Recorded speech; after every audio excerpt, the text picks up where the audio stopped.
Welcome to Prompt India podcast. I am Saran. And I am Karthik. Join us in decoding how AI is reshaping India.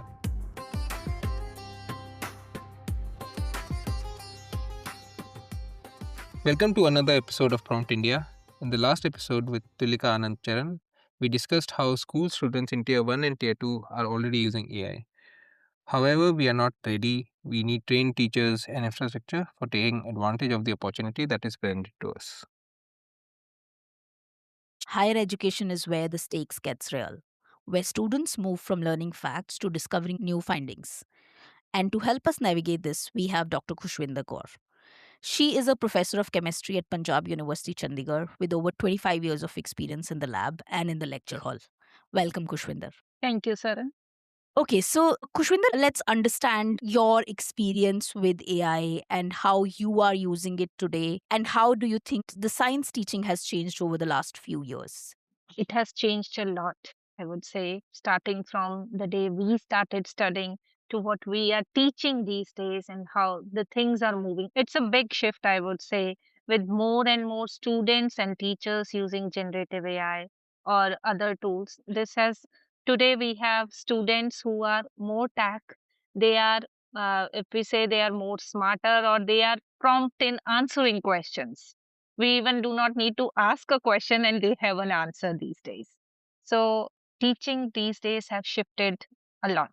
What has been the fundamental reason for this change, according to you? And you've taught in the pre GPT days versus now, it's been just a recent phenomena. So, how have you seen this shift?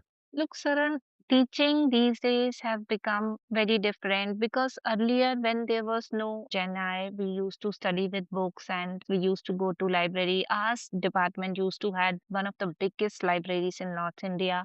We used to have a librarian who would teach us the catalog, how to take the books out and how to find a topic because every topic from the syllabus is not available in a single book, right? So he will teach you how to find the topics in a book.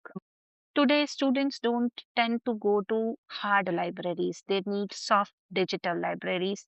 They click the things or they use keywords and they try to find the topic out. So, what I have noticed in these 20, 10, 12 years of my teaching is earlier when it was Google era, student used to give the topic to Google, go to Wikipedia, and we have noticed they will just copy paste the Wikipedia. And being teachers, it was also easy because when you know okay student has copied from Wikipedia, you will also check it from Wikipedia. You'll find out that the student has copied it from Wikipedia.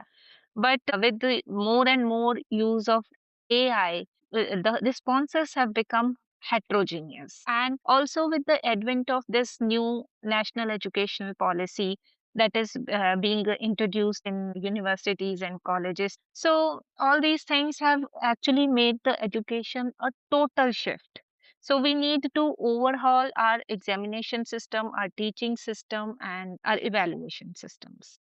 So, picking on the first point that you talk about libraries, Khushwinder, when we were trying to look for a particular topic, we probably would look at 10 different topics, and that would really help us encourage thinking and then figure out what exactly do we need. Now, with keyword search, we'll exactly know what we need and then we'll get that. Do you think it is in a way impacting our search skills, our understanding skills, and our cognitive skills, or the way we are actually learning? Yeah, I would like to answer it in different parts. Firstly, if we talk about getting the answers. So earlier, when I was a student, we used to go to the library. Doing search was done from chemical abstracts.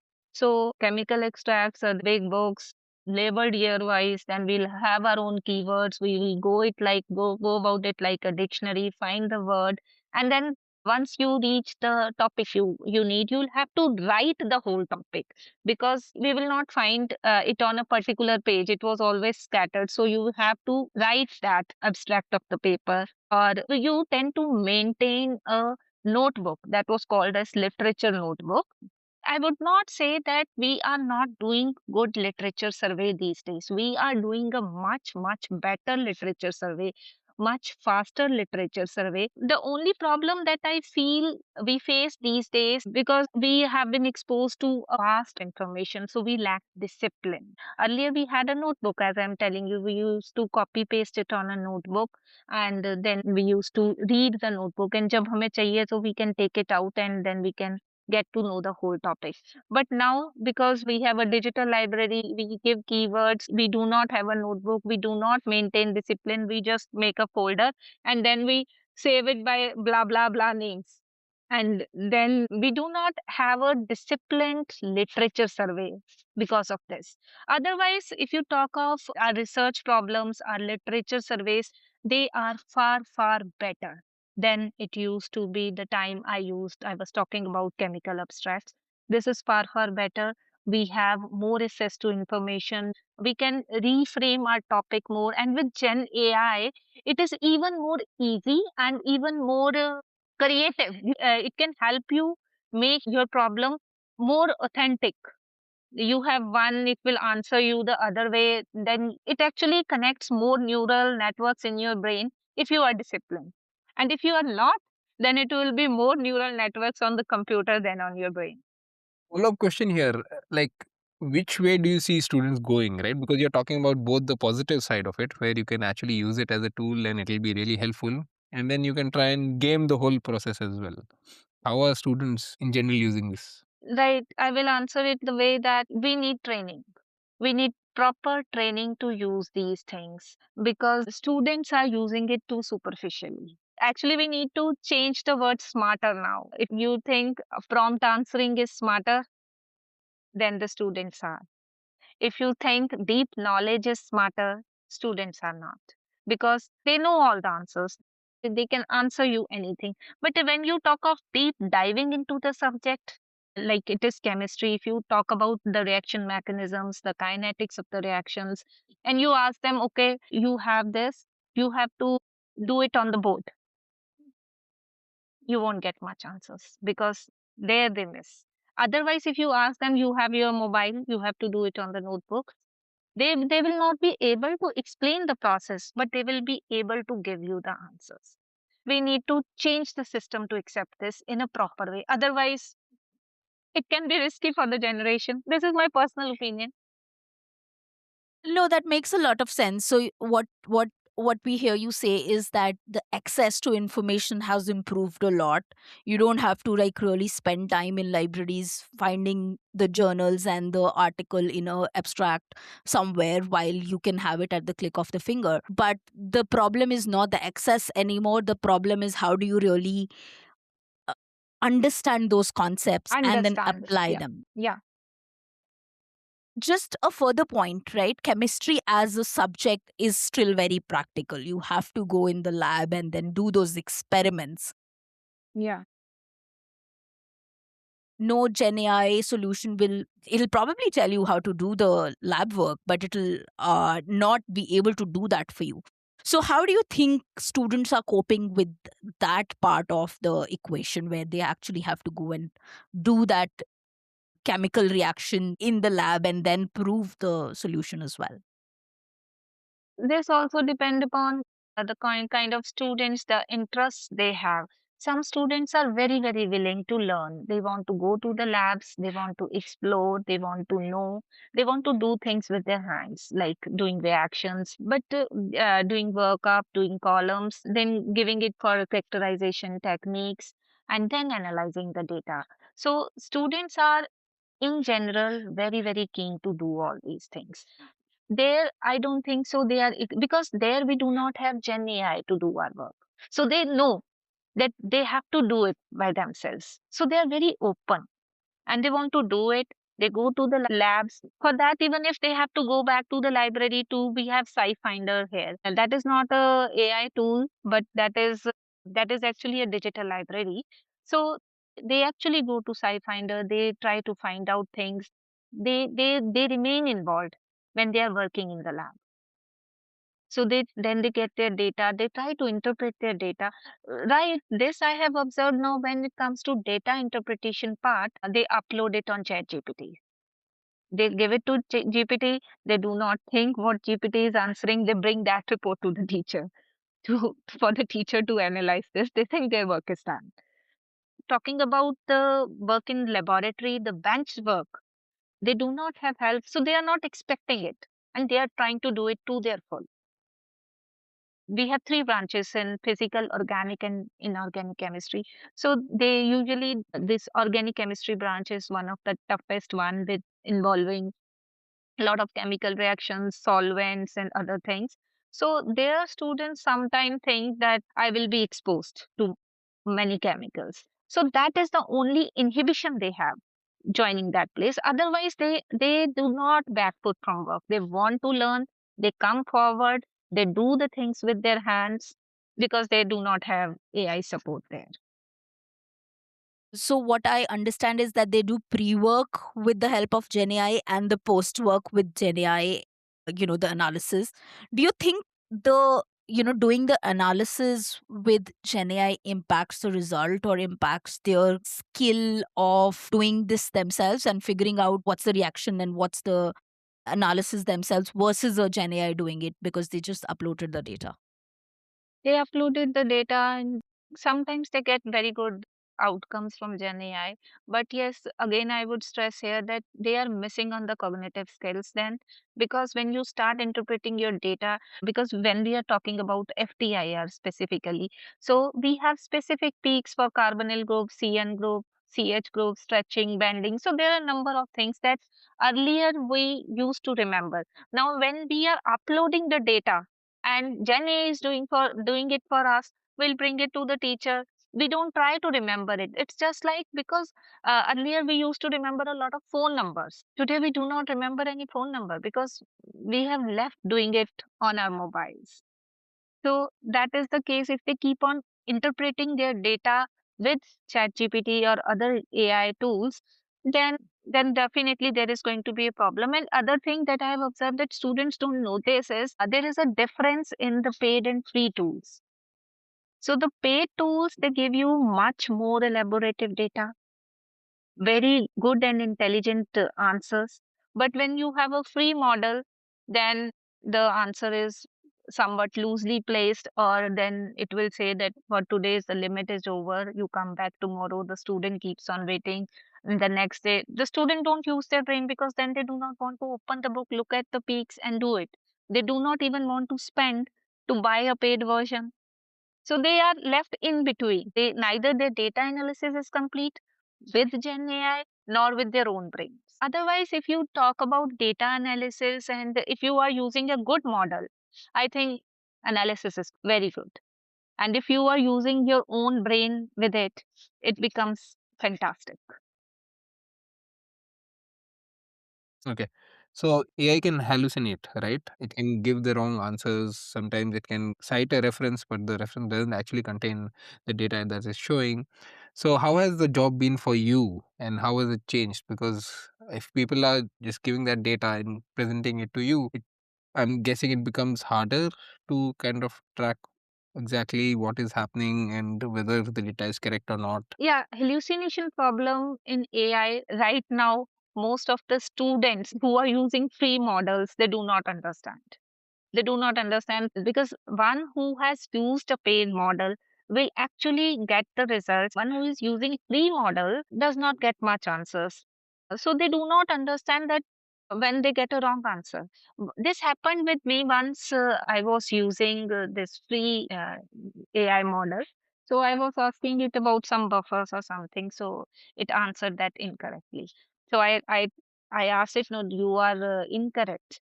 This is not the way, because it was very basic. So I caught it in between and I asked it, it is incorrect. So at the same time, it corrected, yes, you are right. And so from that point, it understood that all the answers it is giving are not correct. So eventually, I also moved on to paid GPT software, and then I understood that there is a lot and lot and lot of difference in the answers, in the responses, and to overcome these hallucinations, a teacher can make out. When a student brings the data that is incorrect, I can make out. But I have seen students themselves, because they are not that trained to handle these things, we have left the books in between and suddenly moved on to GPT. So this is a bigger problem. this needs to be addressed, and I think we need to train our students to know about it, because the kind of responses it gives, the kind of the data interpretation it gives, they are just fantastic if you want to do something, if you really know how to use it. I myself have written a book recently. Otherwise, it was very difficult to write that book for me. These Gen AI models made me think that. So I think that the hallucination problem is there. It needs to be addressed. But when you move to paid models, it has less of hallucinations than compared to free models.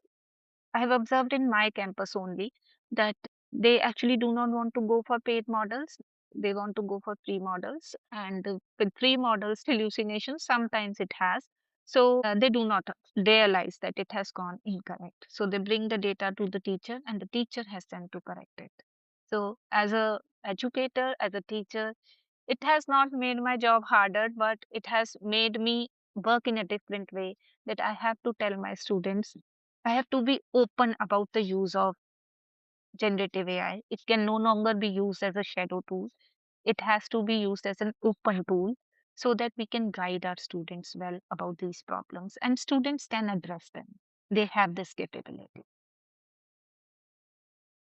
You mentioned about the paid versus the free tools and how the kind of responses that they provide and the data they provide differ. And you said the students are not ready to pay for them because obviously it comes at a cost. As a university, these tools should be available to students and this be accepted as part of our learnings itself so that the usage is acceptable. And second, we provide the all the students with same access, like a library is available to every student. Similarly, a paid version is available to every student so that the difference between a person who can afford a paid tool versus a person who cannot afford a paid tool can does not impact their learnings. Look, this we have to bring equality somewhere. If students get access to paid models, it would be good. But I think we need to train our students first before providing them with the access to paid models. Like the internet these days is free, so the child is born with internet, learn things with internet, eats, sleeps with internet, and it has its own disadvantages. So I would say that we do not need to give tools to all the students thinking about equality.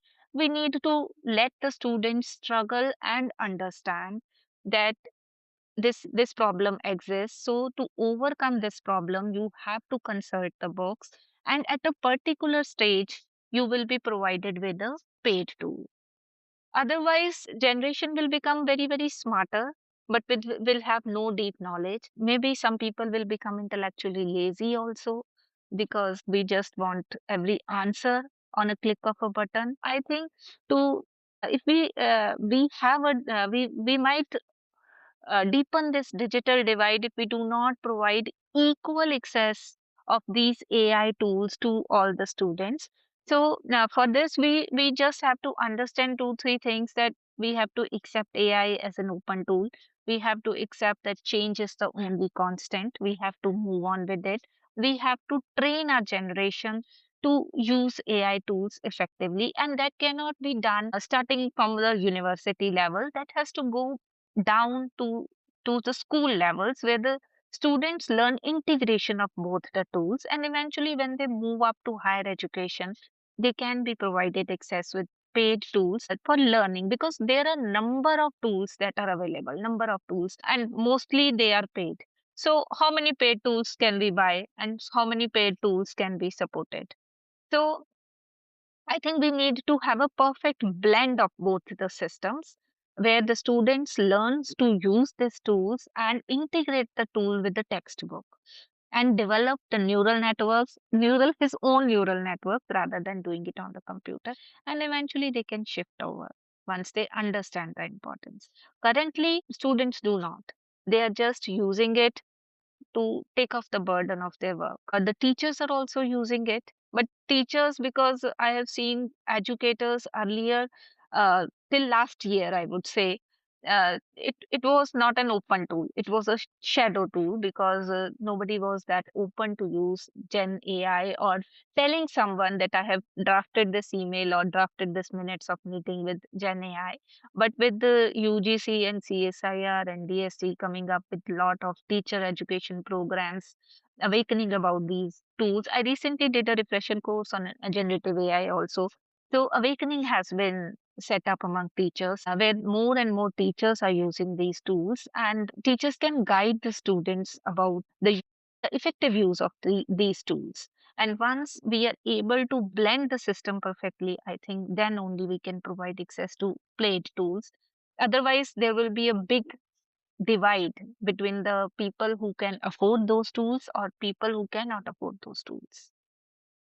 Yeah, that makes sense. And when you were talking about UGC and the refresher courses, we know that IIT Delhi, for example, has published some guidelines on the acceptable usage of Gen AI and how it can be used and when it can be used. Are there any guidelines from UGC as well or from your university as well on these, or right now it's just teacher trainings and teacher refreshers that are Right being now, I think they are just training the teachers and the students about the use of AI. They are in the process of drafting some guidelines. Even our institute is also trying to draft some guidelines, but I think the process remains slow, very, very slow here.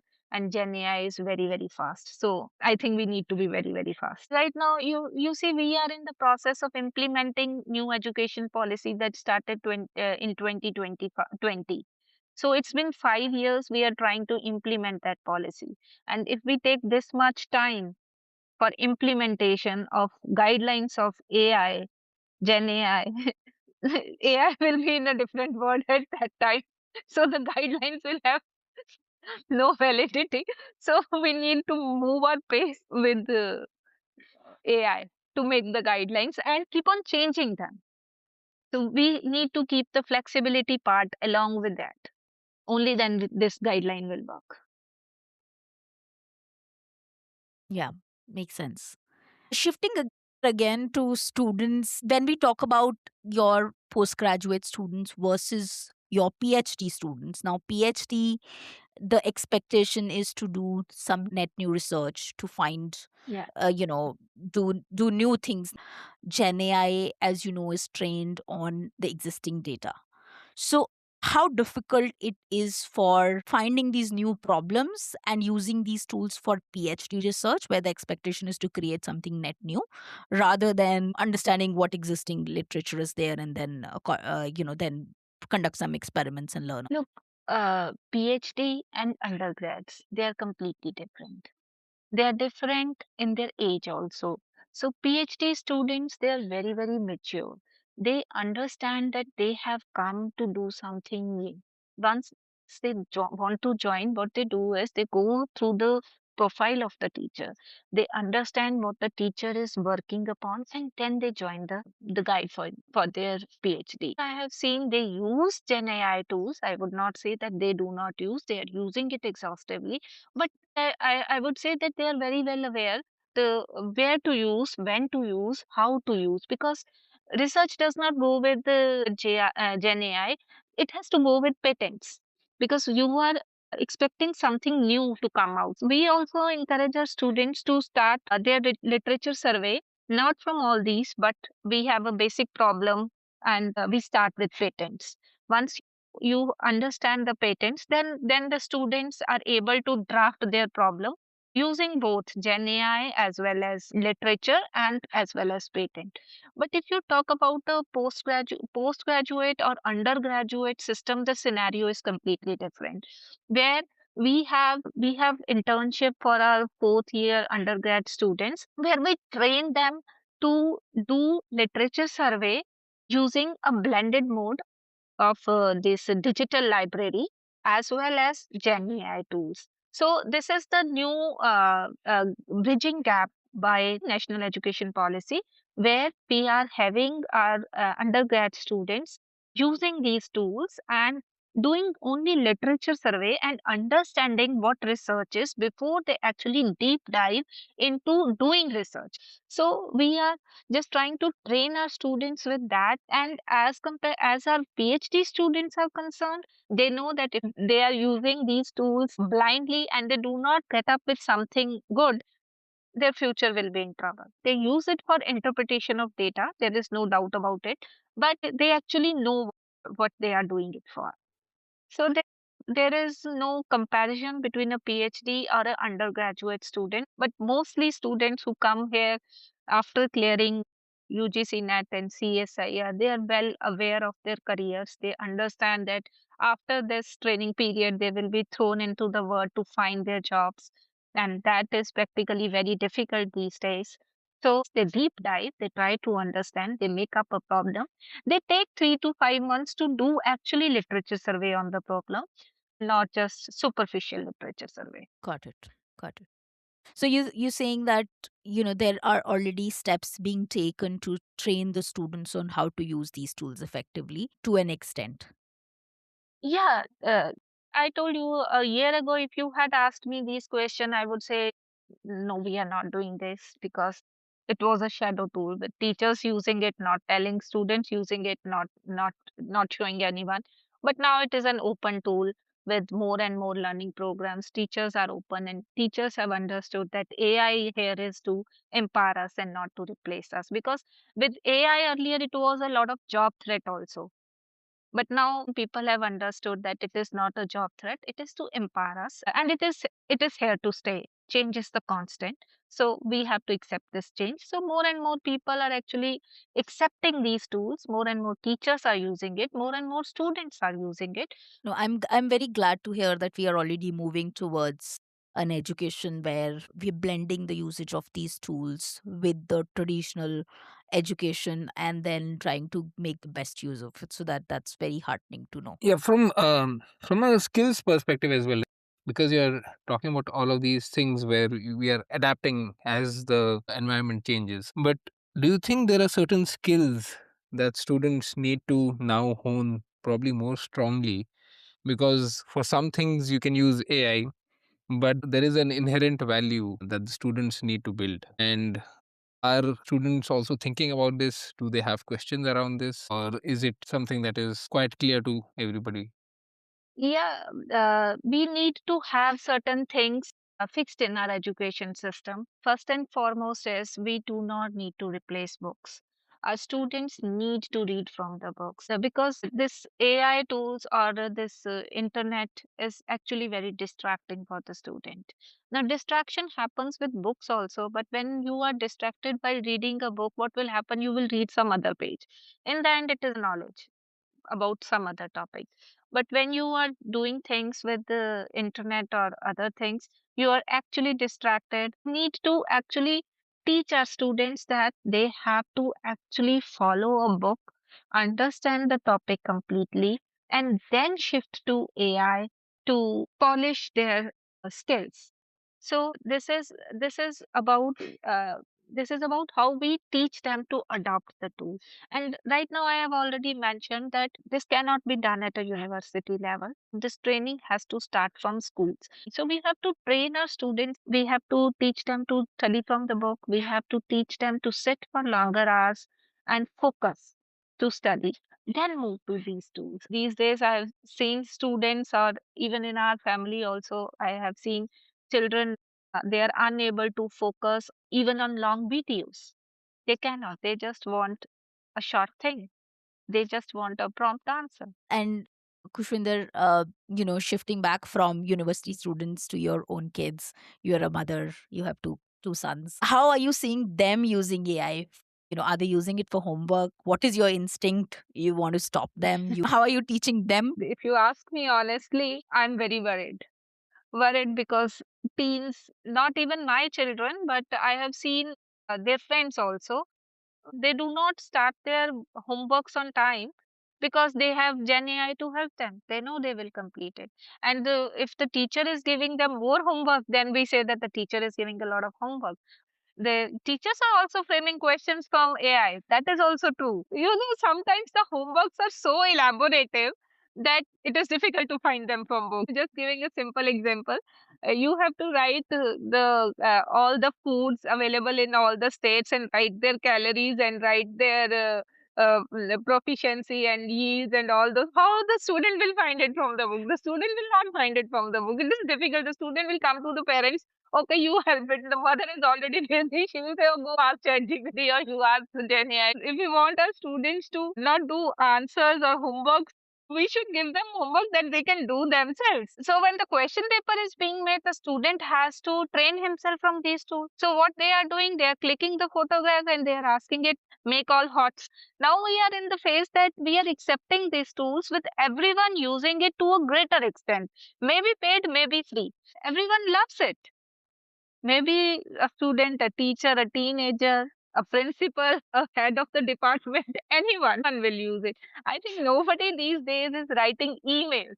So we just need to learn the balanced use of these AI tools and blend it. This is my stress for the entire podcast, that we need to blend it and we need to use it effectively. Learn to Yeah. use it effectively. Yeah. Yeah, no, completely agree on that. That, these are here to stay, we like it or Yeah. not. And This is fair to say. it is imperative that we start accepting them and figuring out how to best use them without impacting the cognitive skills, but really making sure that, uh, it actually enhances your skills rather than just being a tool that gives you some answers that you can copy paste. We need to redefine our redefine our definitions of being smarter. And one thing I would like to add, we need to redefine our examination system with AI tools, with more and more students using it. I think we need to shift towards oral examination more rather than written examination, because oral examination is like, well, I know, standardization in oral examination is a problem. That is why we go for written examination. But it has to be a very, very important part. So we need to change. Yeah, Yeah, and maybe we can also, start recording the vivas, and if you want yeah, to standardize. also help and enhance students' articulation skills of the concepts that they've actually understood compared to Yeah. when Uh, versus we need versus to oral. blend all these things. We Yeah, need a perfect blend now. Every skill, everything has its consideration, rather than focusing on 200 marks of theory examination. We need to change the way we evaluate our students. We need to give importance to more of the understanding skills or deep diving skills. So we need to focus on that, yeah, because they have all the answers. We need understanding. So we need to focus on understanding, testing understanding. makes sense. No, this is really helpful. Any last thoughts, Kushwinder? I have one final takeaway, that AI should assist us, but the thinking, accountability, and understanding should always be students. So we need to draft our AI policies where we give a perfect blend to all kind of learning systems. And drafting the policy, more important thing is we should implement the policy properly, and we should be fast. That is one very important consideration I have, because I think in next 4 to 5 years AI will take up many things, change many things. So we need to understand this timely. It's some people who have good access to tools, good understanding, good knowledge, want to learn, will be far ahead from those who use the tool superficially. Sure. No, this makes a lot of sense. Thank you so much for the fantastic discussion, Doctor. This was really, really helpful, a eye opener on how the education or how the Gen AI is being used in universities and specifically science, and how do we really need to think about bringing guidelines rather quickly. We do not have the time. The students are ready, the teachers are ready. We just need to make sure that we provide them Yeah, the information and the yeah, guidelines that they need. yeah. We have to Thank you so streamline the processes. You're welcome. Thank you so Thank you. much for your time today. Thank you. Thank you for tuning into Prompt India. We will be back soon with another episode. Until then, take care.